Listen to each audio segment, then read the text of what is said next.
Module 3, recursive algorithms.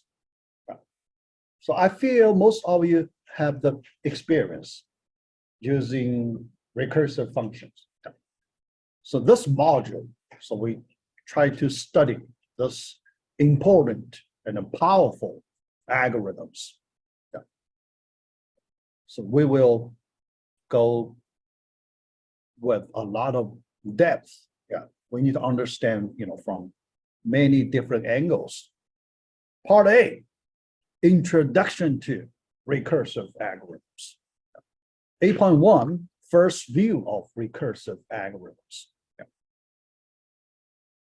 First, let's look at the recursive thinking. So we need to understand this recursive thinking. Here, I noticed the response time is quite slow. When I change to a new slide, it takes several seconds.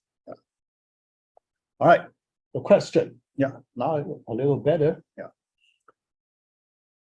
Why recursive thinking is important in problem solving?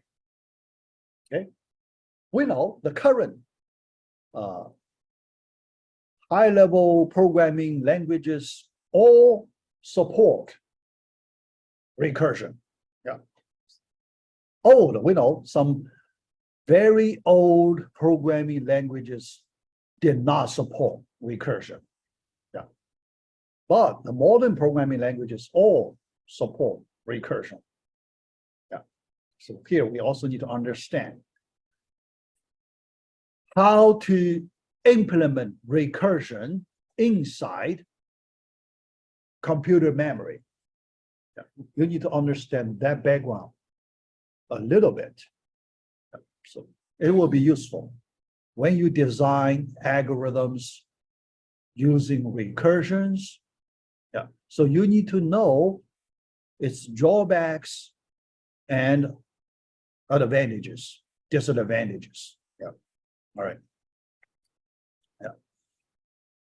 So first, we're used to straightforward thinking, non-recursive, right? So, because the recursion, you need to try to get experience, get used to it, how to think recursively. Okay, so you need a training, you need a practice to get used to the recursive thinking. Because if you do not have enough training, so sometimes you cannot handle the complexity of the recursion. So but it's not hard. After some examples, some practice, so you can get there. Some problems can be solved both ways, non-recursive way and a recursive way. Most of the time, you have situations like this. Sometimes people like to solve without using recursions, but sometimes people like to solve using recursions. Okay, each one has its advantages and disadvantages. Here, I like to talk about a little bit, the main advantages and the disadvantages. The reason so many programmers, they like to use the recursion because of the power of the recursion. It's very powerful. That's the biggest reason or biggest advantage of recursive algorithms. That's the power of this type of algorithms. Very powerful. What do you mean powerful, right? Here, what do you mean powerful? Here, let me just give you the straightforward understanding, the power. What's the power? Why we say it's powerful? You can use relatively simple implementation to solve some very difficult problems. That's the meaning of the power.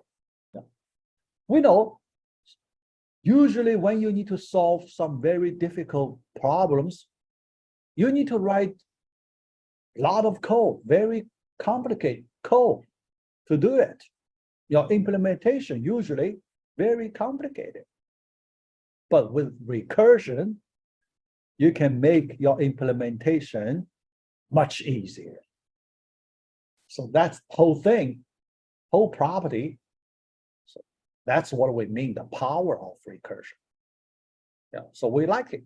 So we like its power. Okay, yeah. All right, so some relatively hard problems can only, but parenthesis only. Yeah, parenthesis only because there is some argument about this only thing. Yeah, can be solved by recursion. Because based on our textbook, it does not have this parenthesis. Sorry, it does not have this whole thing only. Sorry, yep. So based on our textbook, so all the, yeah, let me, I will, based on the author of our textbook, all computing problems, if you can solve recursively, then you can find a non-recursive implementation. So that's based on the textbook. But in the real world, for most of us, sometimes we couldn't find a non-recursive one. So later today, I will show you one example.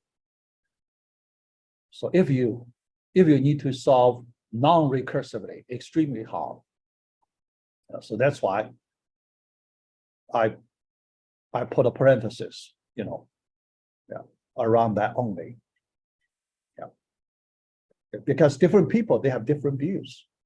Yeah. Okay, yeah, but it's not important. That's just different views. Okay. All right. Now we do comparison. Non-recursive, we call the iterative way. Yeah. So you need to solve in an iterative way. So for loops, while loops, you need to use loops, but no recursion. You avoid recursion.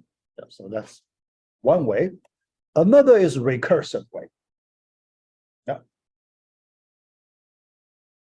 Yeah. Because a function can call itself, so that you can avoid some relatively complicated loops.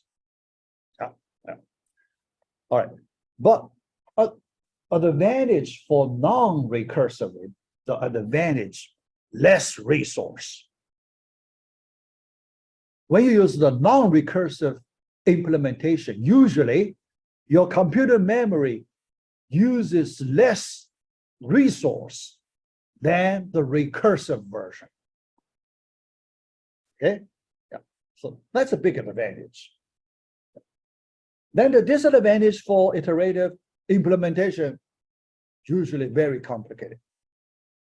Yeah. So the cost, the negative side, you need to write much more code, and the logic is more complicated. Actually, not just code, the logic is much more complicated. Okay, yeah. So that's the disadvantage part. Then it's the opposite for the recursive side. You use more resource. That's the disadvantage. That's the negative side. Yeah. Nothing is free. Yeah. You enjoy the power of recursion, but the expense, the cost, you need to pay some cost, the memory resource cost. You consume, in the recursion, you consume more memory resource than the non-recursive one. So that's the disadvantage. Yeah. Advantage, easier implementation, and you can handle some complex algorithms in a relatively easy way.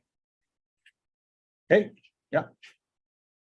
So here, let me explain why less resource, more resource. Yeah, so this, I need to go to the computer main memory to describe the main idea to implement recursion.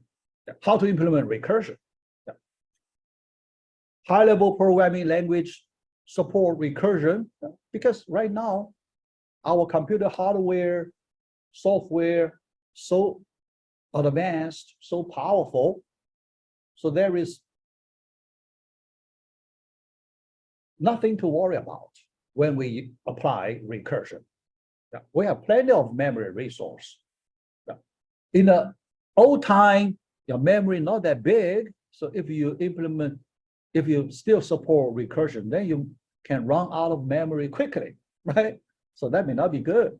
You run out of memory quickly, resource quickly. Yeah.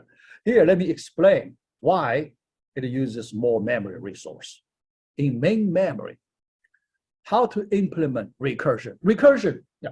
Here, the main behavior of a recursion, when you call a recursive function, the function cannot return the value to you immediately.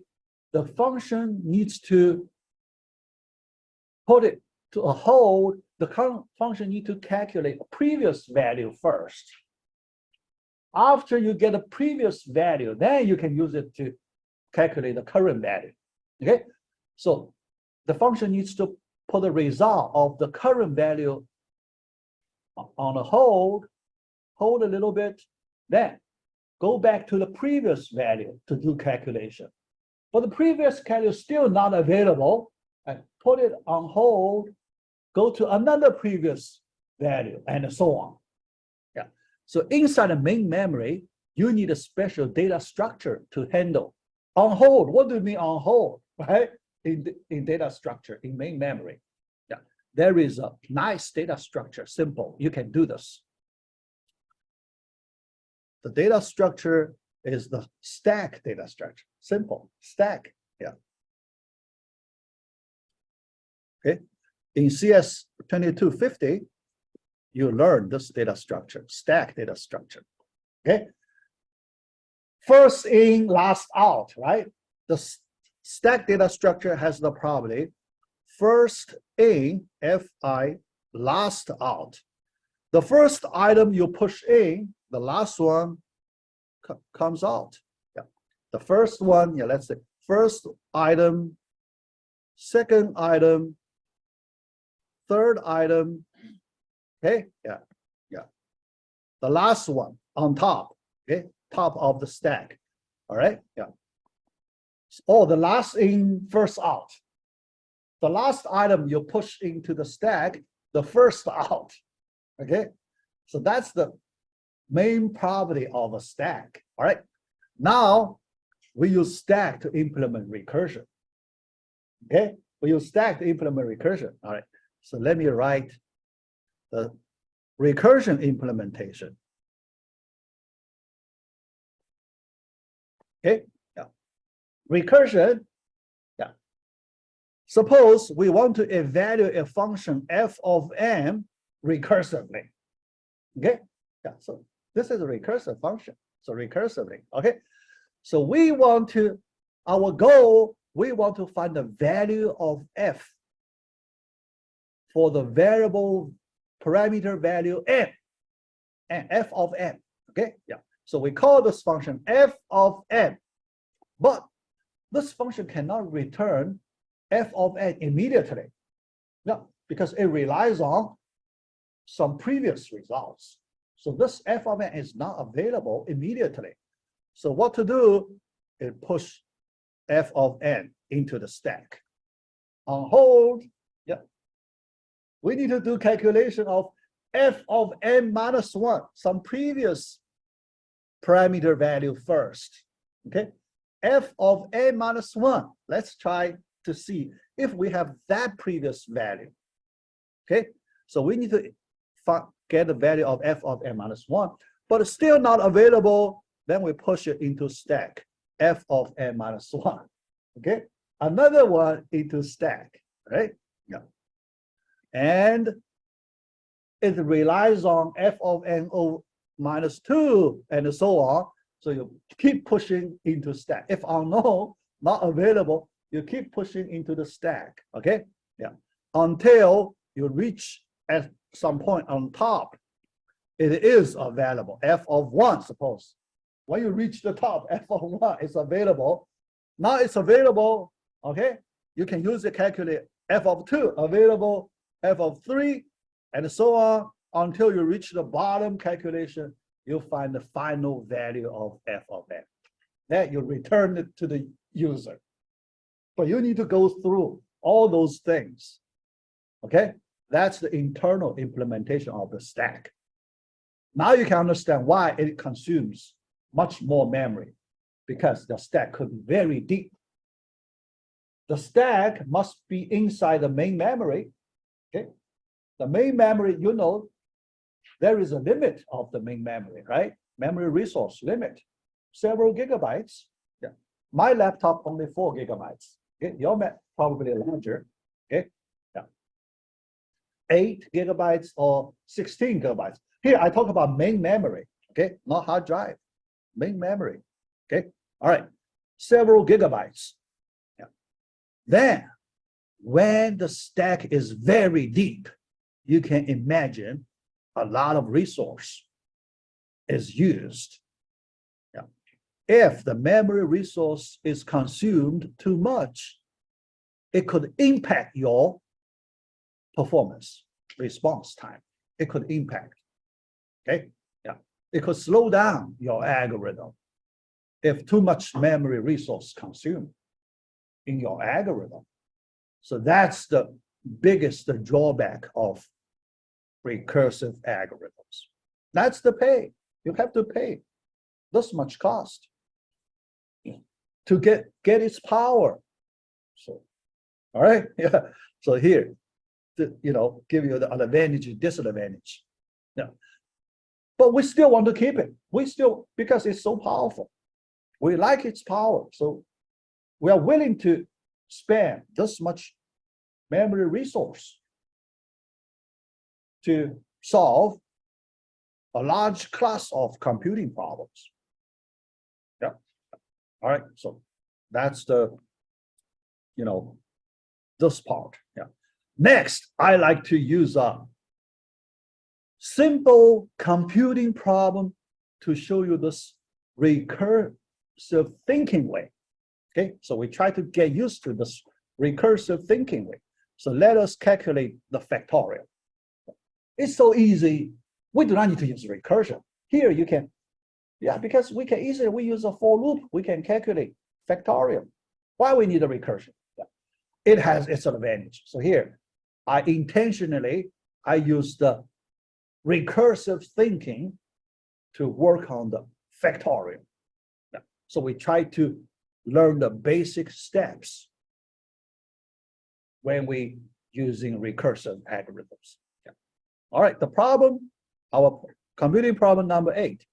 Given a non-negative integer n, find its factorial. N factorial. Okay, do the calculation. Very simple. All right, yeah. So here the reference in the textbook. Yeah. So this chapter 4. Yeah. All right. Method 1. The first one, non-recursive way, right? We don't need a recursion. Yeah. Iterative way.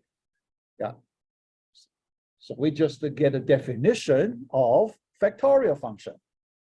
Okay. Yeah. The product of the first n consecutive integers. Yeah. The product. So you use a for loop. Yeah. But when you define your factorial in this way, we have one special factorial we need to define here. So that is 0 factorial equals 1. That's our definition. 0 factorial equals 1. Can you understand that? Why 0 factorial equals 1? Can you imagine? Is there any reason that 0 factorial equals 1? Yeah. Yeah, because based on tuition, it likes 0, right? 0. And the most natural answer is 0. Yeah. This definition has some base reason. Yeah. It's not arbitrary. You can make arbitrary definition. No. This definition must be compatible with its general formula. Compatible. Okay? Yeah. At this point, we cannot see it. Yeah. But let me go to the recursive understanding. After that, then let's come back to this question. Okay? Yeah. All right. Yeah. This time we couldn't see why it makes sense. Yeah. Let's delay a little bit. Yeah. All right. Now, yeah, method 1 implementation, easy. Yeah, so I do not need to, talk about it. But method 2, we switch to recursive thinking. We intentionally, we use recursive thinking to understand this computing problem, simple computing problem. Okay, yeah. All right, so idea. So this is a general problem solving. Now, here, this actual recursion is a very general problem solving approach. Okay, yeah. So let's do that. Yeah. Divide and conquer. Divide and conquer. And this divide conquer approach, it is so important. So in our module 2, we will spend another module to discuss this divide and conquer topic. Yeah, very important. Yeah.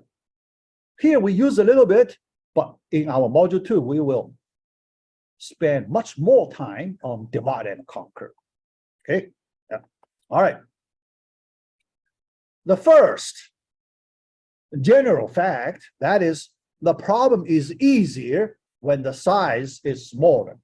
Okay, so this is a general principle. Okay, general principle. Yeah, yeah.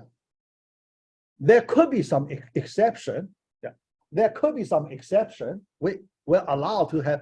So when we say general principle, most of the time it is correct, but we allow some exceptions. Yeah, we still allow some exceptions. So. Exceptions, that means you can find some special examples. Smaller problem size could be harder than larger problem size. That could happen for certain exceptions. Yeah. But general principle is like this. Okay, all right. When you work on a problem of the current size, yeah, assume that a problem of a smaller size has been solved. Okay, yeah. So here, this recursion, when we work on problem of current size,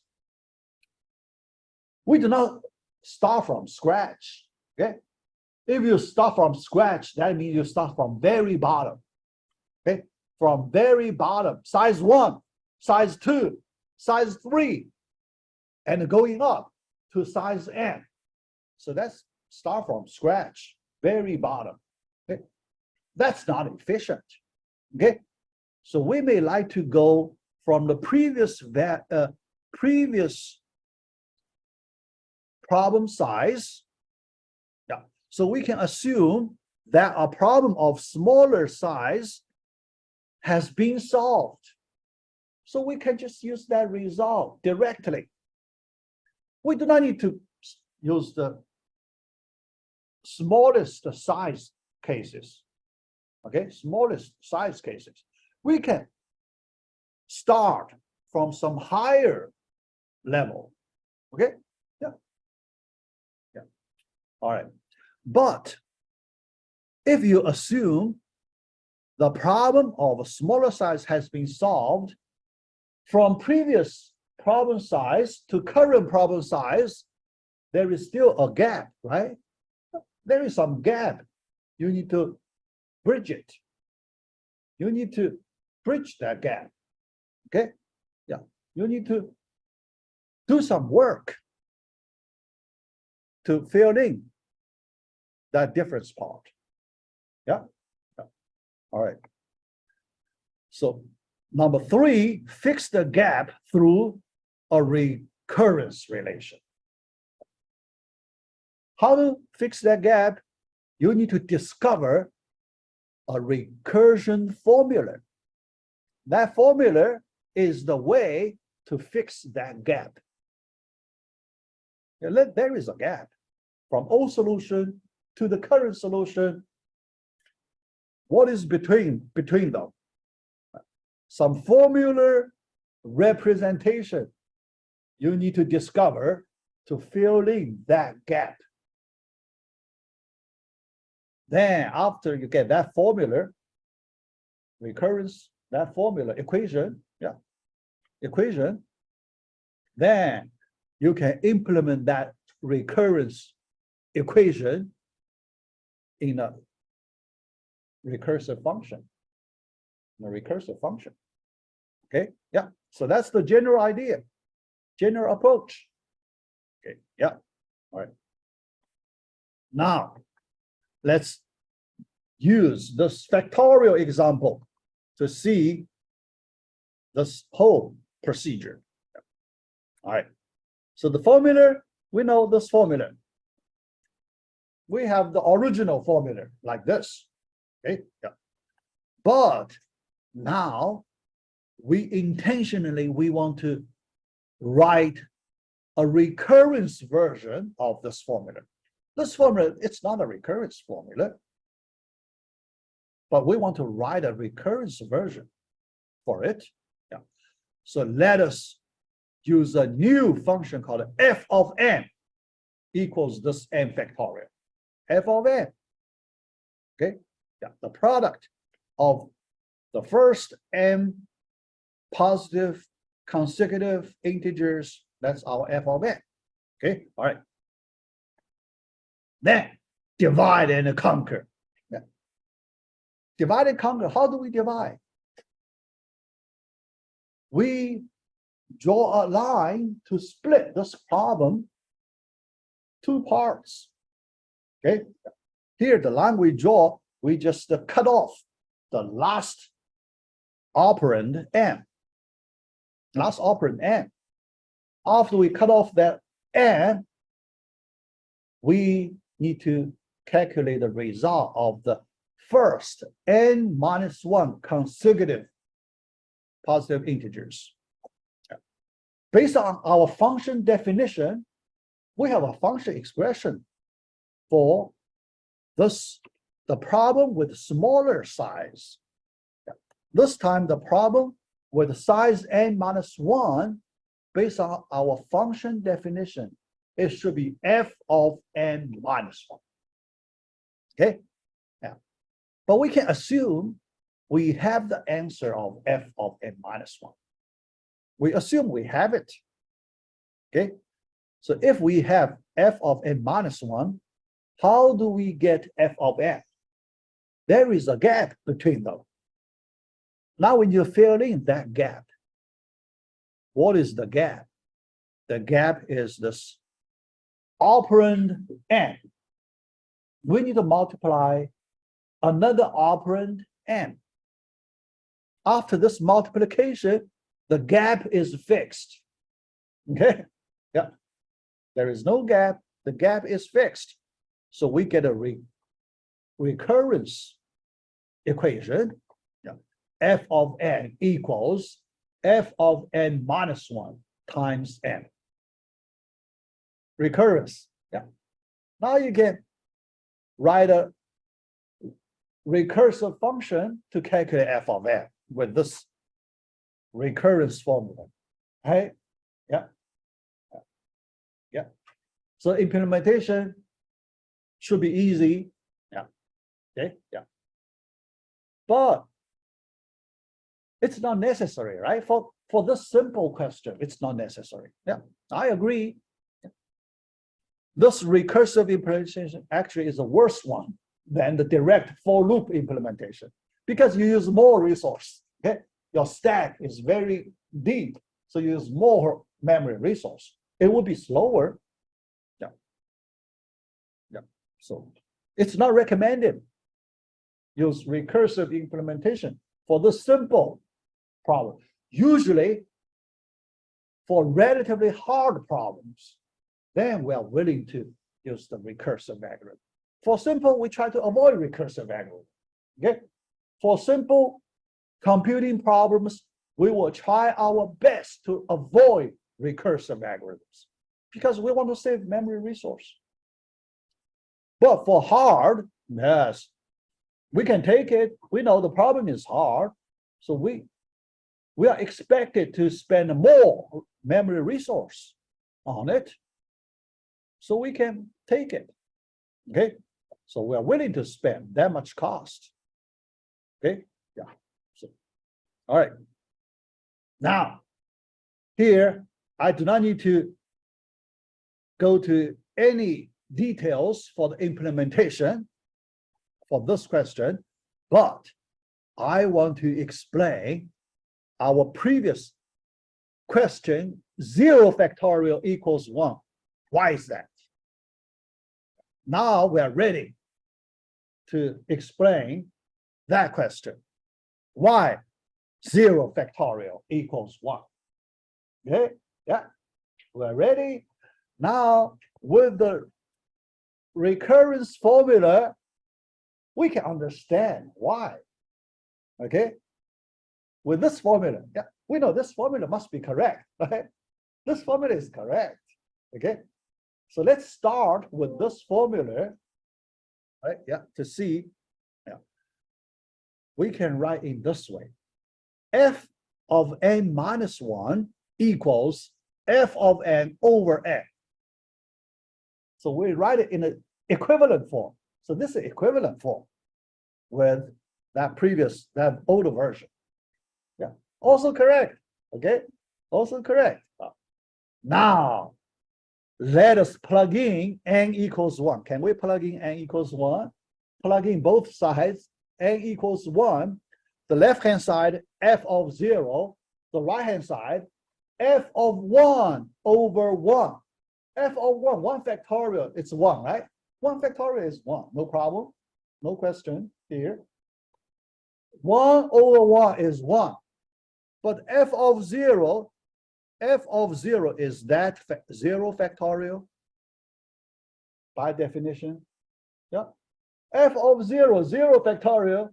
Now, based on this formula, it must be equal to 1. Okay? The formula tells us it cannot be anything else. It must be 1. That's the only choice for n, for 0 factorial. Okay? Yeah. Although it's hard to imagine why 0 factorial is 1, but based on this formula, it tells us we are forced to use this value 1 for 0 factorial. Otherwise, our general formula won't be correct. Okay? We want to make it compatible with our general formula. Okay, that's the explanation. 0 factorial. Okay, yeah. All right, yeah. Conclusion, yeah. It is an interesting way to solve problems. Different thinking, different approach, different method, sometimes could be useful, but here, this question is so easy, we cannot appreciate the power of recursion, right? Yeah. In this example, how can you appreciate the power of recursion? No, we couldn't. Yeah. So our next question, we really want to see some relatively hard computing problem for which we want to see the power of recursion. Okay, yeah, let's see. 8.2, power of recursive algorithms. Okay. The problem is the old one. Everyone here familiar with that? Yeah. Oh, yeah. I already switched. That side so slow. Yeah. Right. I don't know. Yeah, it takes so long. More than 10 seconds. Yeah. Yeah. That's so bad. Yeah. Oh, this time, yeah, let's still, how long? Well, yeah. All right. Yeah. So we do not have much time. Yeah. To solve it. Yeah. Let me see to solve it. Yeah.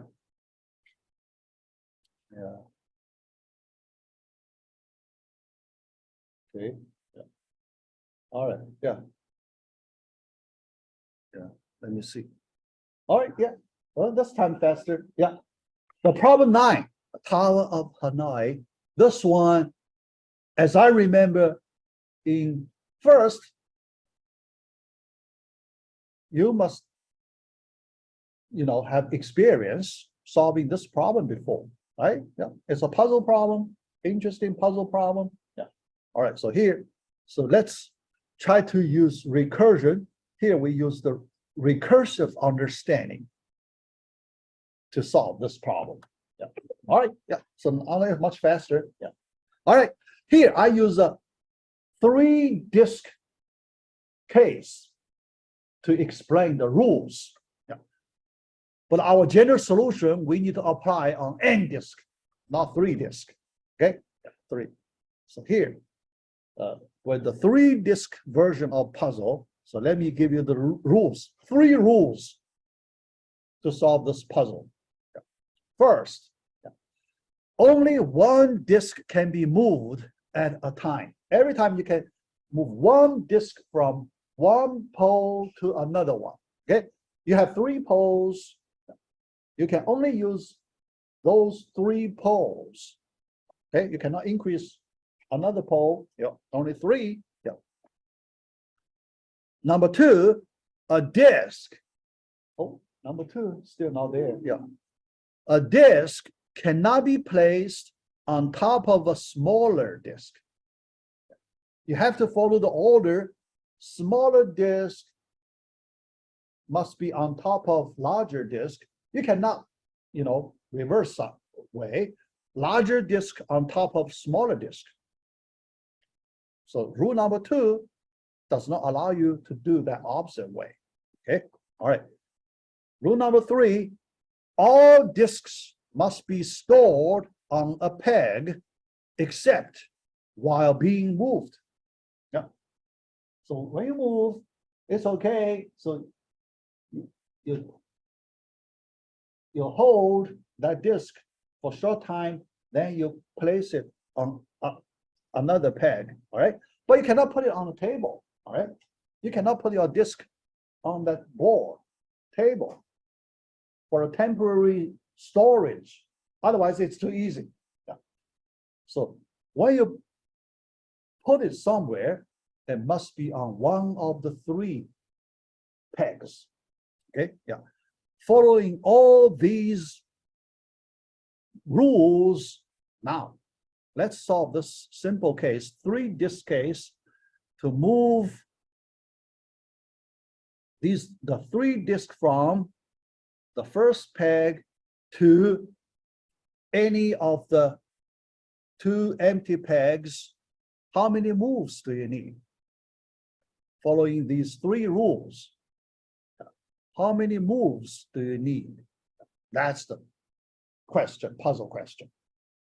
Okay. Yeah. And our final solution, we need to consider n-disk case. N-disk case. Not just 3 disk. But 3 disk, you get an idea to solve n-disk case. Yeah. So 3 disk is good enough. Yeah. All right. Yeah. Here, because I have 5 minutes. Oh, not 5. Oh, yeah. 20 minutes. Yeah, we can complete the solution. Yeah. Although a little slow here, display. Yeah. Here I give you the reference, not analysis part. Yeah. How to solve the general problem with n disks. That's our goal. Yeah, still not there. Yeah. You just hear my talking. I'm talking. Yeah. All right. Okay. So when we start, remember our old strategy. Start with some simple cases, smaller problem sizes. Yeah, that's our oldest strategy. Yeah. All right. How about we consider n equals 1 or 2 case? N equals 1 is trivial, right? Yeah, n equals 1, trivial. Yeah. Okay. N equals 2 also very easy, right? Yeah. Okay. Yeah. So here we can assume we have the solution of n equals 1 and n equals 2. Yeah. Now let us work on n equals 3. Okay. Yeah. So when we solve problem of size 3, we can assume that we already have the solutions for size 2, the previous problem size. We have it. This assumption is fine, right? Because we know the solution. So we do not make some, too aggressive assumption. Yeah. So this assumption is reasonable. Yeah. Okay. All right. So here, that means we can use recursion. Yeah. You have solution for n equals 2. Now you only need to consider the difference between n equals 3 solution and n equals 2 solution. What is the difference? If you know that part, then you have a recursive solution. Okay, yeah, all right. So here, we know n equals 3, you need to make many non-trivial moves. Yeah, so you can play around a little bit. Several non-trivial moves. Yeah, yeah. But here, let us work on this 3-disk version first to get some experience. Yeah, we need that experience. Okay, yeah. All right. Here, I use diagram to do experiment. Yeah. So here, the diagram. Okay. So when we start, this is the starting point. So when we start, step 0. In step 0, we have this state. Okay. Now, our next step. Okay. All right. Next step, move the smallest disk to peg 3. That's legal, right? Yeah. The rule, 3 rules, no violation here. All right. Then our next move, the middle disk, we can only place it on peg 2. We cannot place it on peg 3.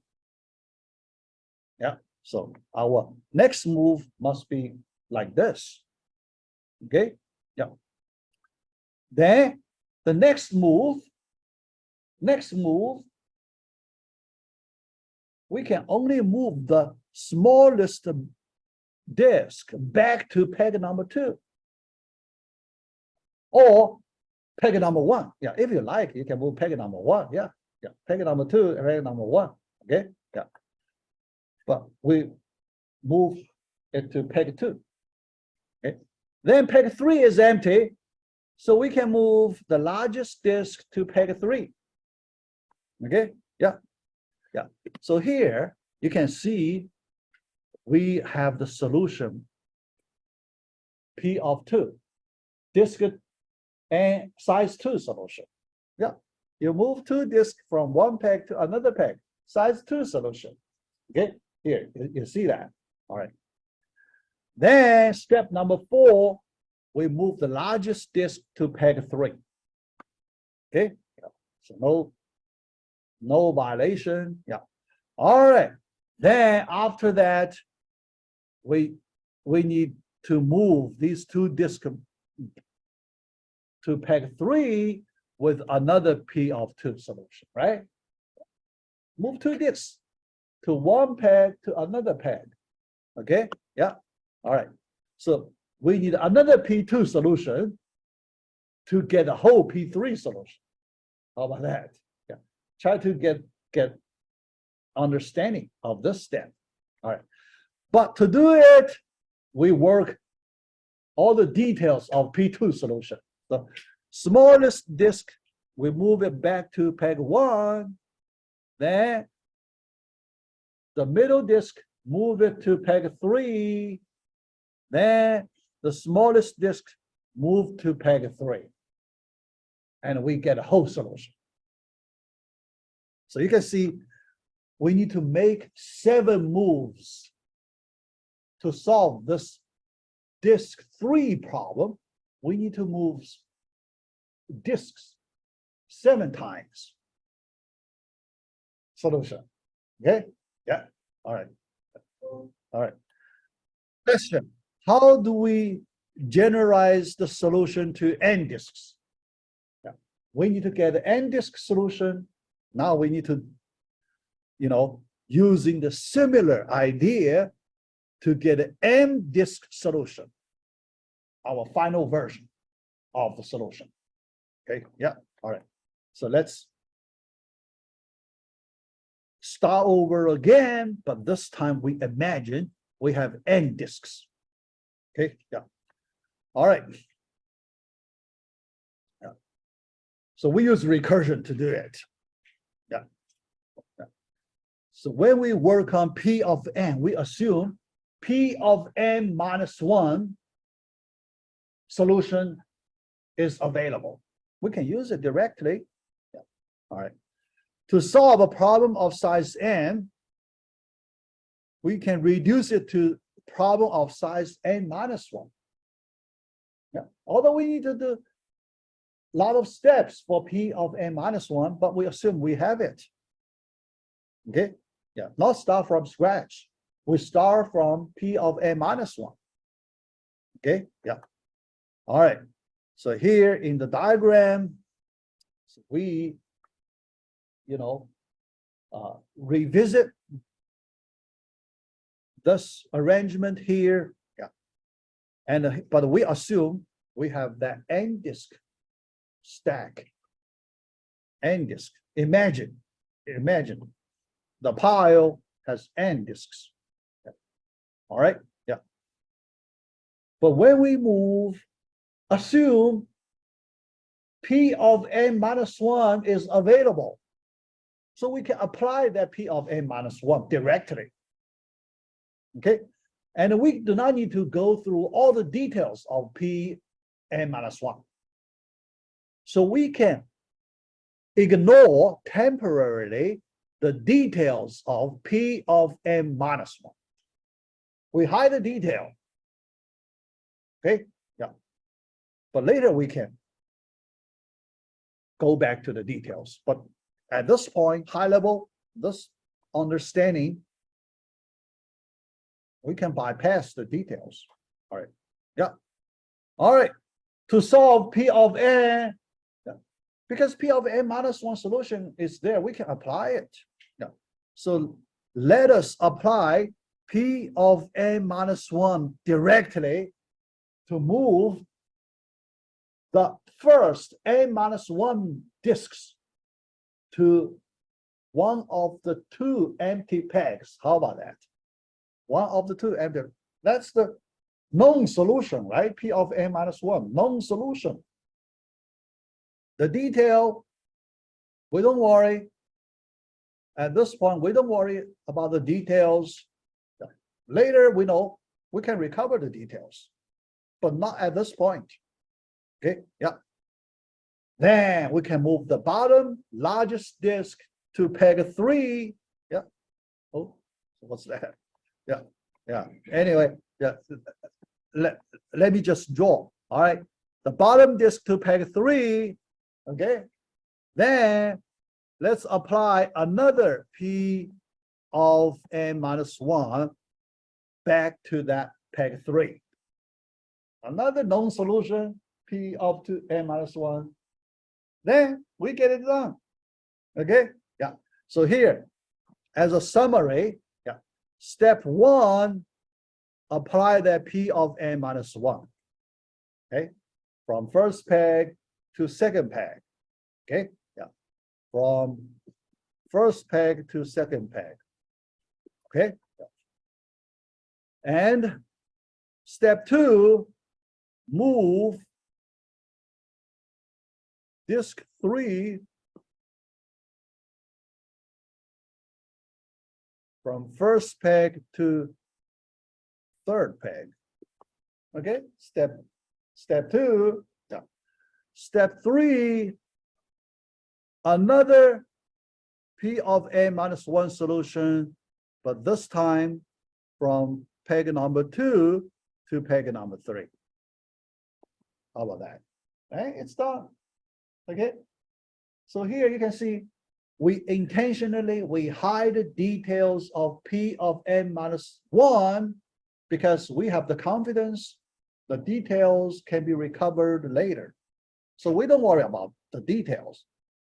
So we just, take the whole package, P of n minus 1, the whole package, and we apply it. Okay, that's our step 1. Then we move the bottom disk. Okay, so you have to do.